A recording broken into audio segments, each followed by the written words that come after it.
ಲೋಕಸಭಾ ಚುನಾವಣಾ ಅಖಾಡ ದಿನೇ ದಿನೇ ರಂಗೇರ್ತಾ ಇದ್ದು, ಅದರಲ್ಲೂ ರಾಜ್ಯದ ಹೈ ವೋಲ್ಟೇಜ್ ಕ್ಷೇತ್ರಗಳಲ್ಲೊಂದಾದಂತಹ ಬೆಳಗಾವಿ ಲೋಕಸಭಾ ಕ್ಷೇತ್ರದಲ್ಲಿ ಪೈಪೋಟಿಯು ಜೋರಾಗಿ ಇರುವಂಥದ್ದು. ಸದ್ಯ ನಮ್ಮ ಜೊತೆಗೆ ಕಾಂಗ್ರೆಸ್ ಅಭ್ಯರ್ಥಿಯಾಗಿರುವಂತಹ ಮೃಣಾಲ್ ಹೆಬ್ಬಾಳ್ಕರ್ ಅವರು ಇದ್ದಾರೆ.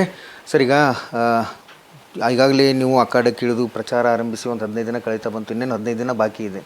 ತಾಯಿಯವರು ಒಂದು ಮಾತು ಹೇಳ್ತಾ ಇದ್ರು, ಅರ್ಜುನನಿಗೆ ಶ್ರೀಕೃಷ್ಣ ಹೇಗೆ ಸಾರಥಿನೋ ಮೃಣಾಲ್ಗೆ ನಾನೇ ಸಾರಥಿ ಅಂತ. ಏನು ಹೇಳ್ತೀರಿ? ಎಲ್ರಿಗೂ ಮೊದಲನೇದಾಗಿ ನಮಸ್ಕಾರ. ತಾಯಿಯವರು ಈ ಮಾತನ್ನು ಹೇಳಿದ್ದು ನಿಜ. ನಾನು ಕೂಡ ಬಹಳಷ್ಟು ಪರಿಶ್ರಮ ಪಡ್ತಾಯಿದ್ದೀನಿ. ಆದರೆ ತಾಯಿಯವ್ರಿಗೆ ನನ್ನ ಜೀವನದಲ್ಲಿ ಎಷ್ಟು ನಾನು ಧನ್ಯವಾದ ಹೇಳಿದ್ರು ಕೂಡ ಭಾಳ ಕಮ್ಮಿ. ಯಾಕಂದರೆ ಅವರ ಮಾರ್ಗದರ್ಶನದಲ್ಲಿ ಇವತ್ತು ನಡೀತಾ ಬಂದಿದ್ದೀನಿ. ಅವರು ಮಾಡುವಂಥ ಒಂದು ಒಳ್ಳೆಯ ಕೆಲಸ, ಅವರು ಮಾಡುವಂಥ ಒಂದು ಒಳ್ಳೆಯ ಅಭಿವೃದ್ಧಿ ಮಾಡಬೇಕನ್ನೋ ಒಂದು ಗುರಿಯನ್ನು ಇಟ್ಕೊಂಡಿದ್ದೀನಿ. ಹಾಗಾಗಿ ತಾಯಿಯವ್ರಿಗೆ ನನ್ನ ಜೀವನದಲ್ಲಿ ಎಷ್ಟು ಅವರು ನನ್ನ ಧನ್ಯವಾದ ಹೇಳಿದ್ರು ಕೂಡ ಅಥವಾ ಅವ್ರ ಕಾಲು ಮುಗಿದ್ರು ಕೂಡ ಭಾಳ ಕಮ್ಮಿ ಅಂತ ಹೇಳ್ತೀನಿ. ಪ್ರಮುಖವಾಗಿ ಜನರ ಬಳಿ ಯಾವ ವಿಚಾರಗಳನ್ನ ಇಟ್ಕೊಂಡು ಮತಯಾಚನೆ ಮಾಡ್ತಿದ್ರೆ? ನಿಜವಾಗ್ಲೂ ಈ ಬಾರಿ ಜನರ ಹತ್ರ ನಾನು ಹೋಗಿದ್ದು ಅಭಿವೃದ್ಧಿ. ನಮ್ಮ ಬೆಳಗಾವಿ ಜಿಲ್ಲೆಗೆ ನಾವು 2ನೇ ರಾಜಧಾನಿ ಅಂತ ಹೇಳ್ತೀವಿ, ಭಾಳ ಹೆಮ್ಮೆಯಿಂದ ಹೇಳ್ತೀವಿ. ಆದರೆ ಅಕ್ಕಪಕ್ಕದ ಜಿಲ್ಲೆ ನಾವು ನೋಡಿದ್ರೆ ಏನೇನು ಯೋಜನೆಗಳು ನಮ್ಮಲ್ಲಿ ಬರಬೇಕಾಗಿತ್ತು ಅಥವಾ ನಮಗೆ ಸಿಗಬೇಕಾಗಿತ್ತು, ಹೆಸರಿಗೆ ಮಾತ್ರ ನಾವು 2ನೇ ರಾಜಧಾನಿ ಅಂತೇಳಿ ಉಳ್ಕೊಂಡ್ಬಿಟ್ಟಿದ್ವಿ. 20 ವರ್ಷದಲ್ಲಿ ಆಗಲಾರ್ದಂಥ ಅಭಿವೃದ್ಧಿ, ಸಂಸದರ ವೈಫಲ್ಯಗಳು, ನಮ್ಮ ಕಾಂಗ್ರೆಸ್ ಪಕ್ಷದ ನೀಡಿದಂಥ ಗ್ಯಾರಂಟಿಗಳು, ಇವನ್ನೆಲ್ಲ ವಿಚಾರ ಇಟ್ಕೊಂಡು ಇವತ್ತು ಜನರ ಮನೆ ಬಾಗಿಲಿಗೆ ಹೋಗ್ತಾ ಇದ್ದೀನಿ. ಪ್ರಮುಖವಾಗಿ ಇನ್ನು ಚುನಾವಣಾ ಅಖಾಡದಲ್ಲಿ ಟೀಕೆ ಟಿಪ್ಪಣಿಗಳು ಎಲ್ಲ ಇದ್ದೇ ಇರುತ್ತೆ. ಸೊ ನೀವು ಸಾಕಷ್ಟು ತಾಯಿಯವರ ರಾಜಕೀಯ ಬೆಳವಣಿಗೆಯನ್ನು ನೋಡ್ತಾ ಇದ್ರಿ. ತಾಯಿಯವರ ಬಗ್ಗೆ ಟೀಕೆಗಳನ್ನು ಮಾಡ್ತಾ ಇರ್ತಾರೆ, ವೈಯಕ್ತಿಕ ಟೀಕೆಗಳು ಸಾಕಷ್ಟು ಅದು. ಸೊ ಏನು ಹೇಳ್ತೀರಿ? ನನಗೆ ಭಾಳ ಬೇಜಾರಾಗುತ್ತೆ. ಯಾಕೆ ಮೊನ್ನೆ ತಾನೇ ಒಬ್ಬ BJP ಒಬ್ಬರು ಮಾಜಿ ಶಾಸಕರು ಯಾವ ರೀತಿ ಒಂದು ವೇದಿಕೆಯಲ್ಲಿ ನಿಂತ್ಕೊಂಡು ನಮ್ಮ ತಾಯಿಯವ್ರ ಬಗ್ಗೆ ಭಾಳ ಕೀಳುಮಟ್ಟದಲ್ಲಿ ಒಂದು ಟೀಕೆ ಟಿಪ್ಪಣಿ ಮಾಡ್ತಾರೆ. ನಾನು ಕೂಡ ಒಬ್ಬ ಮಗ, ಹಾಗಾಗಿ ಯಾರೇ ವ್ಯಕ್ತಿಯಾಗಿರ್ಬೋದು, ಯಾರಿಗೂ ಇದ್ರೂ ಕೂಡ ಅವ್ರ ತಾಯಿಯವ್ರ ಬಗ್ಗೆ ಟೀಕೆ ಟಿಪ್ಪಣಿ ಮಾಡಿರುವ ಅಥವಾ ಕೀಳು ಭಾಷೆ ವಾಪರಿಸಿದರೆ ಎಲ್ರಿಗೂ ಸಹಜವಾಗಿ ಬೇಜಾರಾಗುತ್ತೆ. ಹಾಗಾಗಿ ನನಗೂ ಕೂಡ ಭಾಳಷ್ಟು ಬೇಜಾರಾಯಿತು. ನನಗೆಲ್ಲಕ್ಕಿಂತ ಜಾಸ್ತಿ ಬೇಜಾರಾಗಿದ್ದರೆ ಆ ವೇದಿಕೆ ಮೇಲೆ ಕೂತಂಥ ಎಲ್ಲ ಹಿರಿಯ ನಾಯಕರು, ಅಲ್ಲಿ ಮಹಿಳೆಯರು ಕೂಡ ಇದ್ದರು. ಮಾಜಿ ಮುಖ್ಯಮಂತ್ರಿಗಳಂಥ ಜಗದೀಶ್ ಶೆಟ್ಟರ್ ಅವರು ಕೂಡ ಚಪ್ಪಾಳೆ ಬಾರಿಸೋದನ್ನು ನಾನು ಕಣ್ಣಾಲೇ ವಿಡಿಯೋದಲ್ಲಿ ನೋಡಿದ್ದೀನಿ. ಸೊ ಇದನ್ನೆಲ್ಲ ನೋಡಿದ್ರೆ ಏನೋ ಇವ್ರದ್ದೆಲ್ಲ ಹಿಡನ್ ಅಜೆಂಡಾ ಆಗಿರ್ಬೋದು. ಆದರೆ ನನ್ನ ದುಃಖವನ್ನು ಯಾವತ್ತಿದ್ರೂ ಕೂಡ ನಾನು ನನ್ನ ತಾಯಿಗೆ ಹೇಳಲ್ಲ. ಏನೇ ಇದ್ದರೂ ಆ ನನ್ನ ದುಃಖವನ್ನು ಜನರ ಮುಂದೆ ಇಡ್ತೀನಿ. ಜನರು ಈ ಸರಿ ಆ ಕೃತ್ಯಕ್ಕೆ, ಆ ಕಾರ್ಯಕ್ಕೆ, ಬೇಟಿ ಬಚಾವ್ ಬೇಟಿ ಪಡಾವ್ ಅಂತ ಏನು BJP ಅವರು ಬರೀ ಹೆಸರಿಗೆ ಮಾತ್ರ ಹೇಳ್ತಾರೆ, ಹೆಸರಿಗೆ ಮಾತ್ರ ಇವರು ಮಹಿಳೆಯರಿಗೆ ಸಂಸ್ಕೃತಿ ಬಗ್ಗೆ ಮಾತಾಡ್ತಾರೆ. ಸೊ ಈ ಸರಿ ಜನರೇ ಅವ್ರಿಗೆ ಉತ್ತರ ಕೊಡ್ತಾರನ್ನೋ ಒಂದು ಭರವಸೆ ನನಗಿದೆ. ಹಾಗಾಗಿ ಭಾಳ ಇದರಿಂದ ನಾನು ಬೇಜಾರದಿಂದ ಇದು ಮಾಡ್ತೀನಿ. ಹುಬ್ಬಳ್ಳಿಯ ಒಂದು ಘಟನೆ, ಈ ನೇಹಾ ಹಿರೇಮಠ ಅವರ ಹತ್ಯೆ ಪ್ರಕರಣ ಒಂದು ರೀತಿ ದಿನಕ್ಕೊಂದು ತಿರುವು ಪಡಿತಾ ಇದೆ. ಸೊ ಈಗ BJP ಅವರು ಸಹ ಹೇಳ್ತಾ ಇದ್ದಾರೆ, ಕಾಂಗ್ರೆಸ್ನವ್ರು ಯಾರೂ ಸಹ ಖಂಡಿಸಲಿಲ್ಲ ಅಂತ ಇವತ್ತು ಅಭಯ್ ಪಾಟೀಲ್ ಅವರು ಸುದ್ದಿಗೋಷ್ಠಿಯಲ್ಲಿ ಹೇಳಿದರು. ಸೊ ಏನು ಹೇಳಕ್ಕೆ ಬಯಸ್ತಾರೆ ಈ ನೇಹಾ ಹಿರೇಮಠ ಪ್ರಕರಣದ ಬಗ್ಗೆ? ಈ ಪ್ರಕರಣದ ಬಗ್ಗೆ ಭಾಳ ತೀವ್ರವಾಗಿ ಖಂಡಿಸ್ತೀನಿ. ಯಾಕಂದರೆ ನಾನು ಕೂಡ ಒಬ್ಬ ಯುವಕ, ಒಬ್ಬ ಮನುಷ್ಯ. ಆ ವಿಡಿಯೋಗಳನ್ನು ನೋಡಿದ ನಂತರ ನನಗೂ ಕೂಡ ತಡಿಲಿಕ್ಕೆ ಆಗಲಿಲ್ಲ. ಬಹಳಷ್ಟು ರೋಷ ದ್ವೇಷ ನಮಗೂ ಕೂಡ ಬರುತ್ತೆ. ಯಾಕಂದರೆ ಯುವಕರ ಅಂದಮೇಲೆ ನಮ್ಮಲ್ಲಿ ಇರುತ್ತೆ. ಆದರೆ ಇಂಥವ್ರನ್ನ ಯಾವುದೇ ಕಾರಣಕ್ಕೂ ಕೂಡ ನಾವು ಸಲೀಸಾಗಿ ಬಿಡಬಾರ್ದು. ಭಾಳ ಕಠಿಣ ಕ್ರಮವಾಗಿ ಇಂಥವ್ರಿಗೆ ಶಿಕ್ಷೆ ಆಗಬೇಕು. ಇವತ್ತು ನೇಹಾ ಅನ್ನೋಳು ಅವರು ನಮ್ಮ ಸಹೋದರಿ, ನನ್ನಷ್ಟೇ ಅಲ್ಲ, ನಮ್ಮ ಪ್ರತಿಯೊಬ್ಬರ ನಮ್ಮ ಸಹೋದರಿ.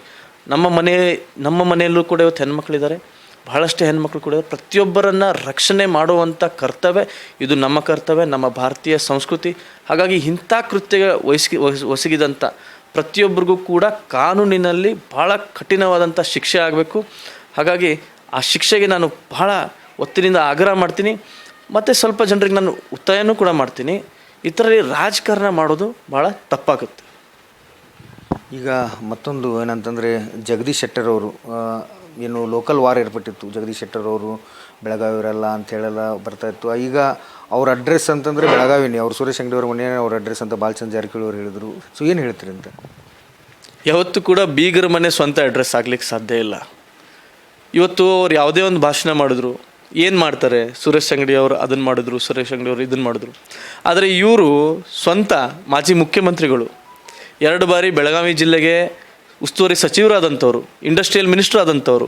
ಇವತ್ತು ಬರೀ ನಾವು ಬೆಳಗಾವಿ ಸಾಧಾರಣ ಇಂಡಸ್ಟ್ರಿಯಲಿಸ್ಟ್ಗೆ ಹೋಗಿ ಕೇಳಿದ್ರೆ ಇವರ ಸಾಧನೆ, ಇವ್ರು ಏನೇನು ಅನ್ಯಾಯ ನಮ್ಮ ಜಿಲ್ಲೆಯ ಮೇಲೆ ಮಾಡಿದ್ದಾರೆ, ಅಥವಾ ಇದನ್ನೆಲ್ಲ ಬಿಟ್ಬಿಡಿ, BJP ಪಕ್ಷದ ಏನು ಕಾರ್ಯಕರ್ತರಿದ್ದಾರೆ ಇವ್ರಿಗೆ ಟಿಕೆಟ್ ಸಿಗೋಕ್ಕಿಂತ ಮುಂಚೆ ಇವರು ಮಾಡಿದಂಥ ಅನ್ಯಾಯಗಳನ್ನು ತಮ್ಮ ಸ್ವಂತ ಸೋಷಿಯಲ್ ಮೀಡಿಯಾ ಪೇಜ್ಗಳಲ್ಲಿ ಇವತ್ತು ಹಾಕಿಕೊಂಡಿದ್ದಾರೆ.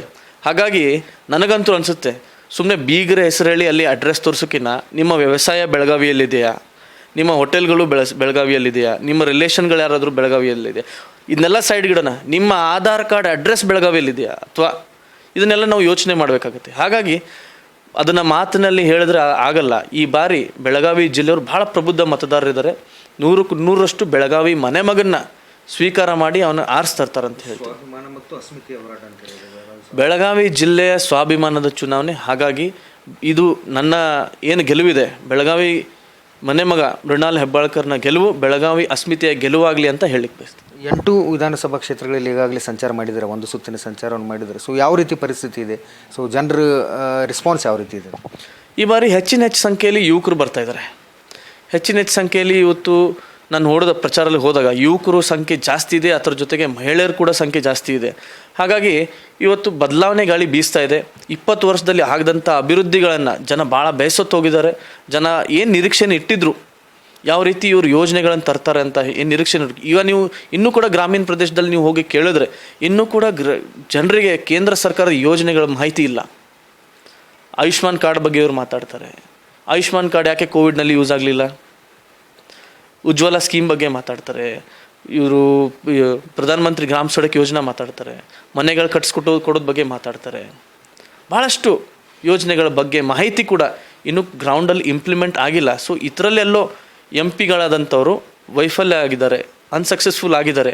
ಆ ಯೋಜನೆಗಳನ್ನು ಜನರ ಬಾಗಿಲಿಗೆ ತಲುಪಿಸೋದ್ರಲ್ಲಿ ವಿಫಲ ಆಗಿದ್ದಾರೆ ಅಂಥೇಳಿ ತೀವ್ರ ಇದರಿಂದ ಹೇಳ್ತೀನಿ.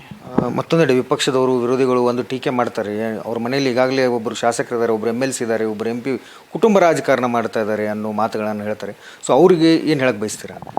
ನನ್ನ ಮೇಲೆ ಟೀಕೆ ಮಾಡುವಂಥವ್ರು ಸ್ವಲ್ಪ ಅವರ ಪಕ್ಷದಲ್ಲೂ ಇದ್ದಂಥ ಸಂಗತಿಗಳನ್ನು ನೋಡಬೇಕು. ನಾನು ಯಾರ ಹೆಸರು ತೊಗೊಳಕ್ಕೆ ನಾನು ಹೋಗೋದಿಲ್ಲ. ಅವರು ಘೋಷಣೆ ಟೀಕೆ ಮಾಡೋದ್ರಲ್ಲಿ ಮಾತ್ರ ಎಕ್ಸ್ಪರ್ಟ್ ಇದ್ದಾರೆ. ಆದರೆ ಟೀಕೆ ಮಾಡೋನು ಯಾರು ಬೆರಳು ಮಾಡ್ತಾನೆ, ಸ್ವಲ್ಪ ಯೋಚನೆ ಮಾಡಬೇಕು. 3 ಬೆರಳು ಕೂಡ ಅವ್ರ ಹತ್ರ ತೋರಿಸ್ತಾ ಇದೆ ಅಂತ. ಇವತ್ತು ಟಿಕೆಟ್ ಪ್ರಕ್ರಿಯೆ ಆಗಿರ್ಬೋದು, ನಮ್ಮ ಪಕ್ಷದಲ್ಲಿ ಒಂದು ಪ್ರಕ್ರಿಯೆ ಇದೆ. ಬೂತ್ ಮತದ ಅಧ್ಯಕ್ಷನ ಹಿಡ್ಕೊಂಡು ಬ್ಲಾಕ್ ಅಧ್ಯಕ್ಷರಾಗಿರ್ಬೋದು, ಡಿಫಿಟೆಡ್ ಕ್ಯಾಂಡಿಡೇಟ್ ಆಗಿರ್ಬೋದು, ಸಿಟ್ಟಿಂಗ್ MLA ಆಗಿರ್ಬೋದು ಅಥವಾ ಹೈಕಮಾಂಡ್ ಆಗಿರ್ಬೋದು, ಪ್ರತಿಯೊಂದು ಹಂತದಲ್ಲಿ ಚರ್ಚೆ ಆದ ನಂತರ ಟಿಕೆಟ್ ಘೋಷಣೆ ಆಗುತ್ತೆ. ಇದೇ ಟೀಕೆ ಮಾಡುವಂಥವ್ರು ನಾನು ಯೂತ್ ಕಾಂಗ್ರೆಸ್ನಲ್ಲಿದ್ದಾಗ ಬೀದಿಯಲ್ಲಿ ನಿಂತು ಜನರಿಗೋಸ್ಕರ ಹೋರಾಡ್ತಿರೋ ಸಂದರ್ಭದಲ್ಲಿ ಯಾಕೆ ಯಾವಾಗ ಕುಟುಂಬ ರಾಜಕಾರಣ, ಇವರು ಹೋರಾಟ ಮಾಡುವಂಥದ್ದು ಸಮಯದಲ್ಲಿ ಇವ್ರು ಯಾಕೆ ಕುಟುಂಬದವ್ರು ಯಾಕೆ ಮುಂದೆ ಇರ್ತಾರೆ, ಇದನ್ನ ಯಾಕೆ ಪ್ರಶ್ನೆ ಯಾವಾಗ ಮಾಡಲ್ಲ? ಯಾಕೆ ಇವತ್ತು ನಾನು ಚುನಾವಣೆ ನಿಂತಿದ್ದೀನಿ ಅಂಥೇಳಿ ಈ ಪ್ರಶ್ನೆ ತರ್ತಾರ? ನಾ ಮಾಡಿದಂಥ ಸೇವೆ ಜನರಿಗೆ ಅನ್ಯಾಯ ಆದಂಥ ಸಮಯದಲ್ಲಿ ಅವ್ರಿಗೆ ನ್ಯಾಯ ಒದಗಿಸ್ಕೊಡುವಂಥ ಟೈಮಲ್ಲಿ ಕೋವಿಡ್ನಲ್ಲಿ ಮನೆಗೆ ಹೋಗಿ ಮನೆ ಮಗನ ಥರ ಹೋಗಿ ಹಾಲು ಹಂಚಿ ಬಂದೆ, ಫುಡ್ ಕಿಟ್ಗಳನ್ನು ಕೊಟ್ಟು ಬಂದೆ. ಇಂಥ ಟೈಮಲ್ಲಿ ಇವ್ರಿಗೆ ಕುಟುಂಬದ ಬಗ್ಗೆ ಕಾಣಲ್ವಾ?